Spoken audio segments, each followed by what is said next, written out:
Hi, my name is Vanessa, and I am a detox specialist that helps individuals like you gain their health back through different detoxification modalities. So the modalities that I work with are mostly dietary and herbal. So everything that I do is very customized, is very specific to the person, to the history, to the genetics of an individual, and I do it with empathy, with understanding, and with compassion. So these are my 3 reasons why it is difficult to heal on the healing journey. Healing is not only physical. Healing entails a lot of different factors. So if you're on your healing journey but you haven't seen a lot of results, there are reasons why what you're doing physically, even mentally and emotionally, is not working. There has to be a blockage to your progress.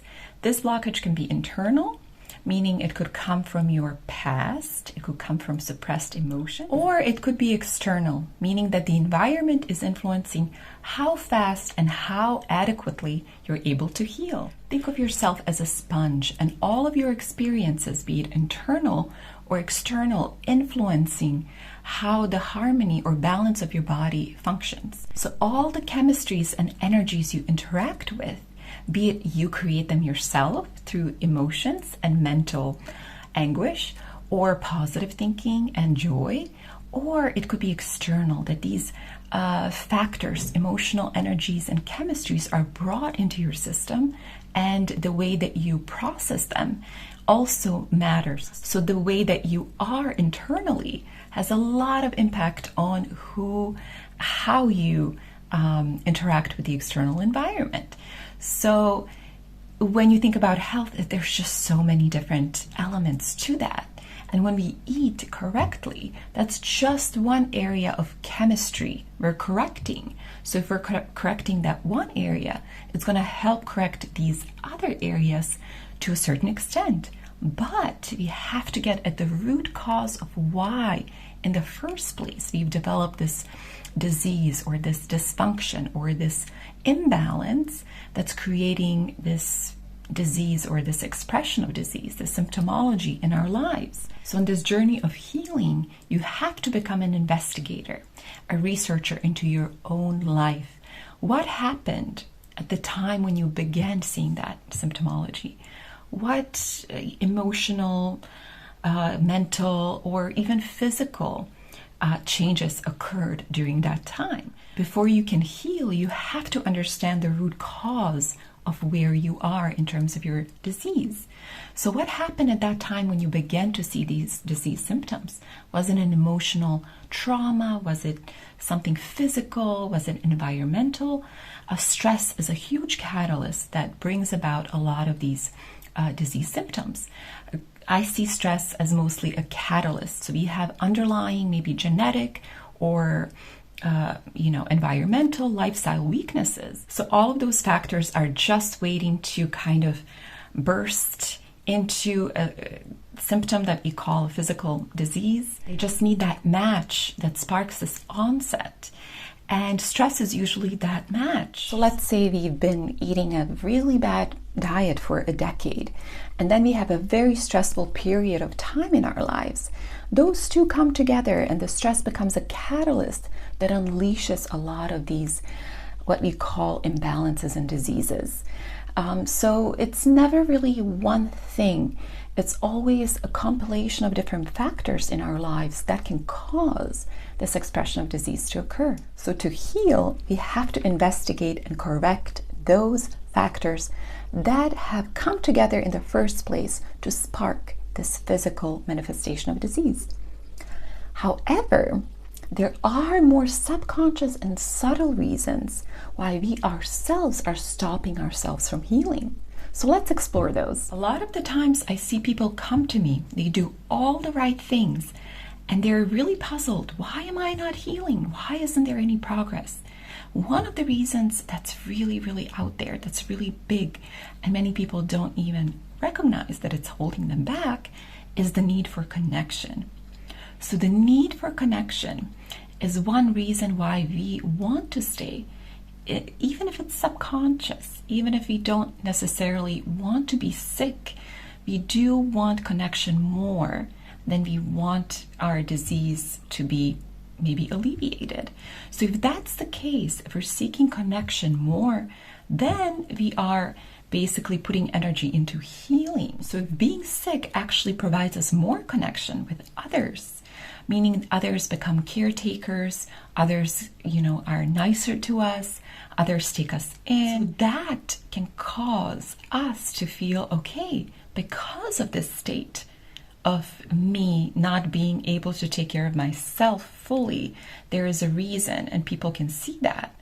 I'm getting all of this love that I really wanted in the first place. So maybe that lack of love was a catalyst to bring upon these disease symptoms in the first place. So if we disconnect from something that we really wanted, something that depleted us, so we are in this disease state, and we disconnect from that, then we will more likely not want to heal, so that we can keep on getting that attention, that energy from other people, that love.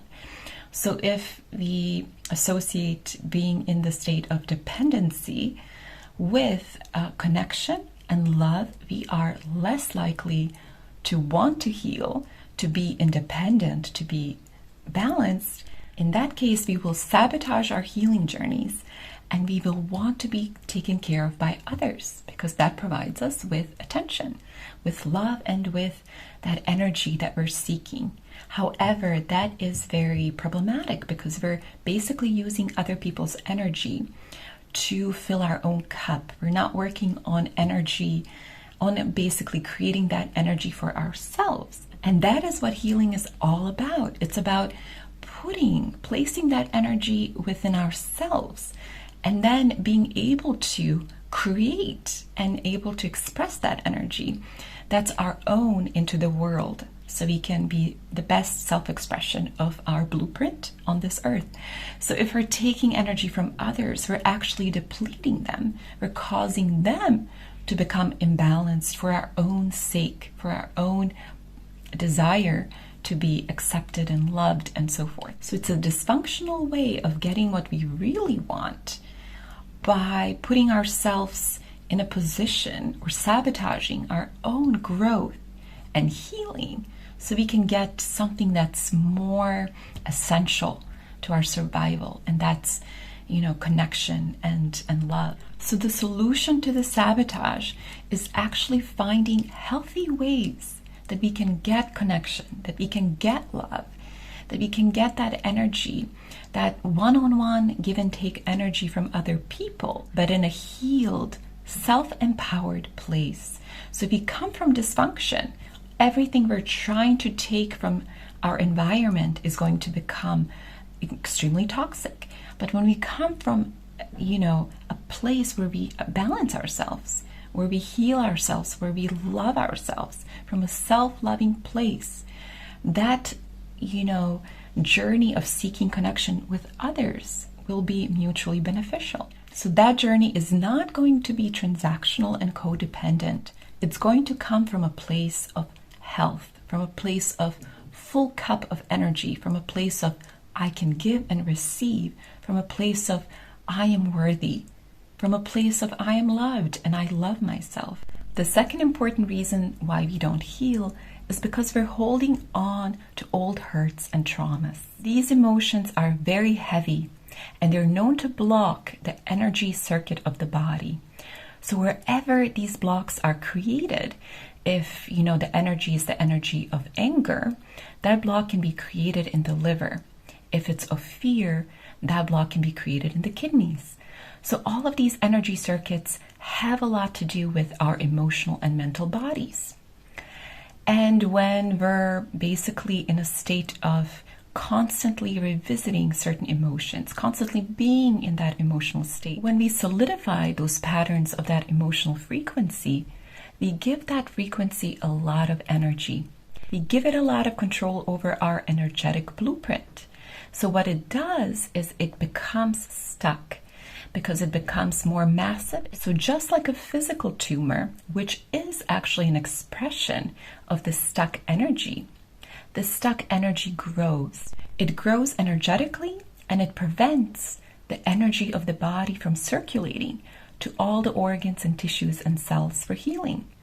So when we look at health, yes, the chemistry in food, yes, the chemistry in herbs, yes, a lot of things we do with our lifestyle that's very healthy will help unblock these energies.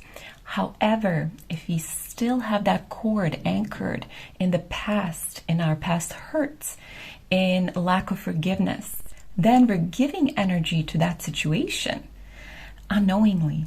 We're subconsciously funneling that energy that we need for healing and for thriving. We're funneling that to the past, to that person, to our situation.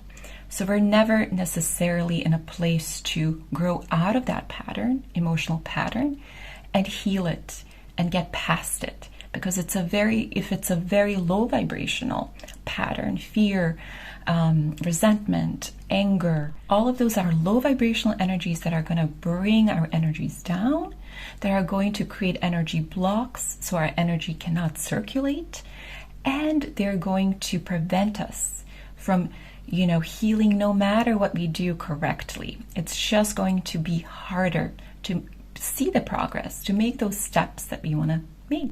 So looking to heal emotionally is very, very important.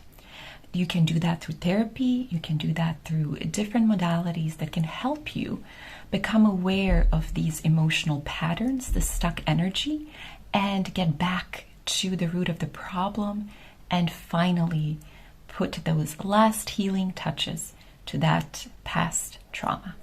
And the third reason that people usually don't heal despite their best efforts is that they stay in toxic environments. So the environment has a lot to do with how we or how our cells express themselves. Our potential energy is very influenced by the environments we're in.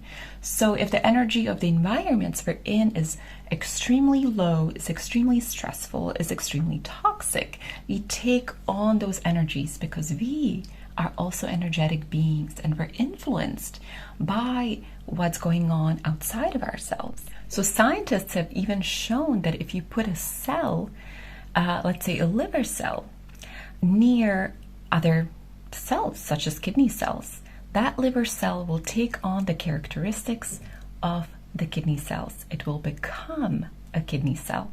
That shows you exactly what can happen to your own cells. You put them in a stressful, toxic work situation, and you're going to see those repercussions in your health. You're going to see that stress, that toxicity mirror in your life experience. So environments are extremely important in terms of our health, be those physical environments or relational type of situations. So if you have to change your job, if you have to change your living situation, if you need to make those changes to become healthier, to see the progress in your healing journey, you have to make those changes starting today. So I hope you really enjoyed this video, that it opened up a new perspective in terms of healing and why healing is so difficult and why it takes time and what can prevent us really from making those strides, from making that progress. And if you'd like to learn how to heal naturally with me, all my information is down below. Thank you again for watching and take care.